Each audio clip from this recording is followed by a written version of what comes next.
శకుని విసిరిన పాచికలు కేవలం మంకెలు కావు, అవి పాండవుల భవిష్యత్తును మింగేస్తున్న మృత్యుకిరణాలు. మహారాజా, పందెం కాసేందుకు నా దగ్గర ఇక పరమాణువు కూడా మిగలలేదు అని ధర్మరాజు నిస్సహాయంగా అన్నప్పుడు దుర్యోధనుడు ఇలా అన్నాడు. ఏమీ లేకపోవడమేంటి ధర్మరాజా, నీ దగ్గర 1,000,000 రాజ్యాలకన్నా విలువైన నిధి ఉంది.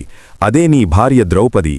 ఆమెను పందెంగా పెట్టు, గెలిస్తే పోగొట్టుకున్నవన్నీ తిరిగి ఇచ్చేస్తాను అని అన్నాడు.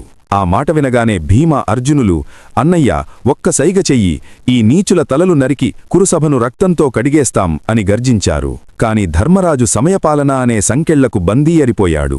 మౌనంగానే ఒప్పుకున్నాడు. శకుని పాచికలు విసిరాడు. ఆ గలగలా శబ్దం పాండవుల గుండెల్లో పిడుగుల సడిలా వినిపించింది. శకుని గొంతులో గెలుపు పిలుపు. ధర్మరాజా, నువ్వు మళ్లీ ఓడిపోయావు. ద్రౌపది ఇప్పుడు మా సొంతం. దుర్యోధనుడు ఒక భటుణ్ణి పంపి ద్రౌపదిని తీసుకురమ్మన్నాడు. భటుడు జరిగిన అవమానాన్ని వివరిస్తాడు. ముందు తనని తాను ఓడిపోయిన వ్యక్తికి నన్ను పందెంగా పెట్టే అధికారమెక్కడిది? నేను రాను అని భటుణ్ణు వెనక్కి పంపించింది. భటుడు వచ్చి విషయం చెప్పగానే దుర్యోధనుడు ఉగ్రుడై దుశ్శాసనుణ్ణి పంపాడు. అప్పుడే సభ వెలుపల నుంచి గట్టిగా అరుపులు, ఆర్తనాదాలు వినిపించాయి. అందరూ అటువైపే చూస్తున్నారు. దుశ్శాసనుడు ద్రౌపది కురులు పట్టుకుని ఈడ్చుకుంటూ సభ మధ్యలోకి తీసుకువస్తున్నాడు. ఆ తరువాత ఏం జరిగింది అనేది తరువాత భాగంలో చూద్దాం.